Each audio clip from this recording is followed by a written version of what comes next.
আব্বা আমি তো প্লেনের দরজার সামনে দাঁড়াই আছি, এখনই প্লেন ছাড়বে বুঝছেন? প্লেন ছাড়লে তো নেটওয়ার্ক থাকে না।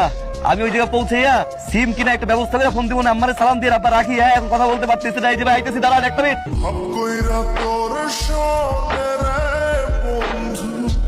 করছো কি তুমি? হ্যাঁ তুমি তো অদ্ভুত রকম নাচ দিছো। তুমি কি এই কাজটা আগে করতা? না এমনি তোমার কোনো সমস্যা নাই তো? সব ঠিকঠাক আছে না? সমস্যা বলতে ভাবসা গরম কেমন জানি চুলকায়। ঢাকা শহরে ঘাম না জ্বললে টাকা আসে না। এইটাই ঢাকা শহরের নিয়ম। আরে বোকা, তুমি বলতেছো তোমার শরীর চুলকায়। এই কাজটা করার জন্য দুজন আমার সিভি জমা দিছে জানো, আমার সরাসরি ফোনে যোগাযোগ করে। তোমার দেখে মনে হয়েছে এটার জন্য তুমি পারফেক্ট। আম্মা আব্বা কিরে নীলা কেমন আছো?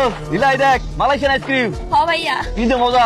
আব্বা কেমন আছো? তাহলে আব্বা করতেছো, তুমি কেমন আছো? আমরা তো ভালো আছি। এই যে গেলা আর ফোনও দিলা না, তোমাকে কোনো সমস্যা হয়েছে কিনা সেটাও জানাইলাম। আব্বা এই জায়গার হাওয়া বাও তো কিছু বুঝি না বুঝছেন না, আওয়ার পরে কামে যাইতে থাকতে সবকিছু মিলে একটা ঝামেলা গেছে। আর সিমেন্ট বন্ধু কিনতে পারিনি আব্বা, এই জায়গার সিমের মেলা দাম আর খরচ অনেক বেশি। রাখি তাহলে।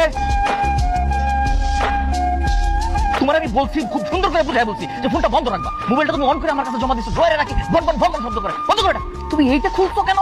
তোমার এই চেহারা যদি সবাই দেখে ফেলে তাহলে তো যে মজা থাকবে না। এটা তোমাকে কি খুলতে বলছো? সবাই তো তোমার এটা দেখে না দেখে তোমার চেহারার কথা মনে করবে। স্যার আমি দিয়ে ফোন দিচ্ছি একটা ফলো করি। না, কোনো ফোন ধরা যাবে না। তোমার সমস্যা হয়েছে যেদিন থেকে তোমার কাজের প্রশংসা করছি আমি, সেদিন থেকে আর তোমার কাজের প্রতি কোনো মনোযোগ নেই। এখানে তুমি এন্টারটেইনমেন্ট করতে আসছো, অন্য কিছু না। ফোনে কথা বলার জন্য না। তুমি সোজা যাও, ফোনটা বন্ধ করে কাজ শেষ হবে, রাতে গিয়ে বাসায় কথা বলবো। কি রে তোরা না কইছি যে কামে যখন থাকি